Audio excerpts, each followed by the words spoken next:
이재명 후보 측 핵심 관계자도 이렇게 얘기를 합니다. 이재명 후보가 뭐 지지자들을 배려해서 준비한 것보다 길게 말하다가 조금 이런 논란이 생기는 것 같다.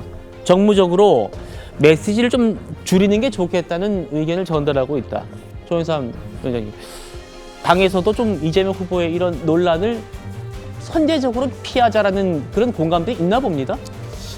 선대위 내부에 레드팀 같은 역할을 하시는 분들이 계시죠. 예. 그러한 측면에서는 이재명 후보에게 그러한 일명 말실수에 대한 그런 우려 섞인 그런 조언을 하시는 분도 있으실 수는 있을 겁니다. 그렇다고 하더라도 이재명 후보의 입장에서는 이번 대선이 어떤 대선입니까?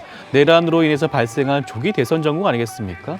국민들을 한 분이라도 더 많이 만나고 국민들에게 조금이라도 더 많은 얘기를 하고 싶은 게 인지상정이라고 할 수가 있습니다.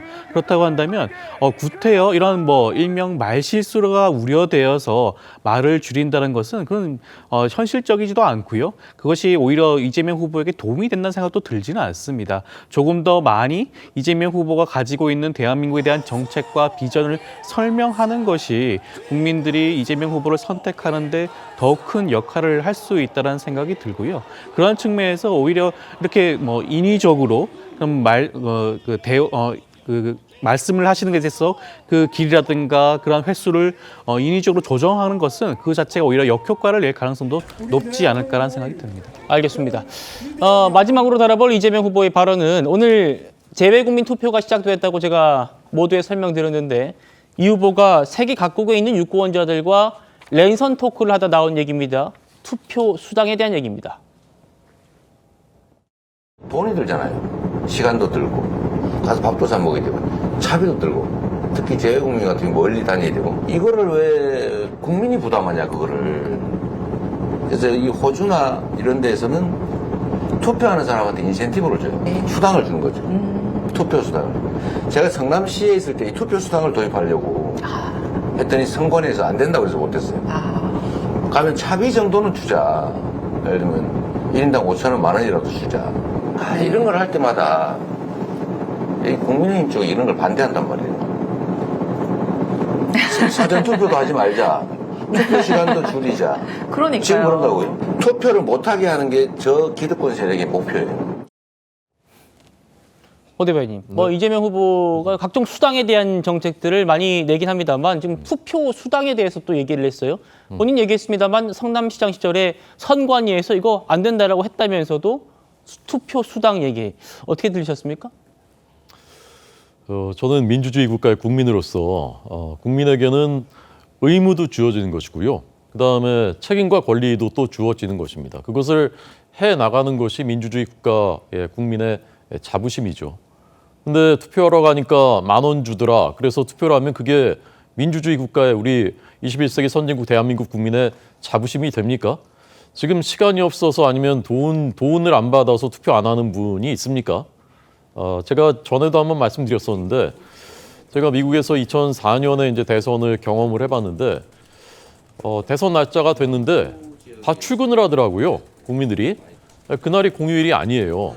공휴일이 아닌데도 다 투표를 합니다. 그래서 그것을 보완하기 위해서 미리 사전 우편 투표 같은 것도 있고 그런 제도들을 운영을 하고 있습니다. 우리나라는 선거날이 공휴일로 지정이 돼 있고 그다음에 사전 투표도 또 보장을 하고 있습니다. 그런데 기득권층이라서 투표를 못하게 하려고 그걸 다 막고 있다. 돈도 안 준다. 근데 그 가치관 자체가요. 그러니까 정상적인 우리나라의 그 민주주의 그다음에 시장 경제 이런 것에 대해서 그 시각이 비뚤어져 있으니까 기업들의 역할을 인정하지 않으려고 하고 그러니까 다른 경제 방법을 생각해 내려고 하니까 자꾸만 이상한 옛날에는 소주성이라는 게 나왔었고 지금은 이제 호텔 경제론 이런 듣도 보도 못한 역주행한 전 세계에서 역주행하는 것이거든요.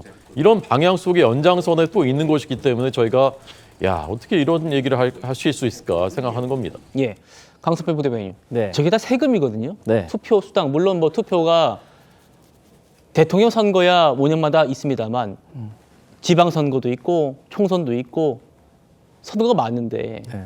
그 선거 때마다 투표 수당을 주면 그거 다 세금 아니냐. 이재명 후보가 그 재원에 대한 언급은 또 없었다라는 비판도 있더라고요. 반론 듣겠습니다.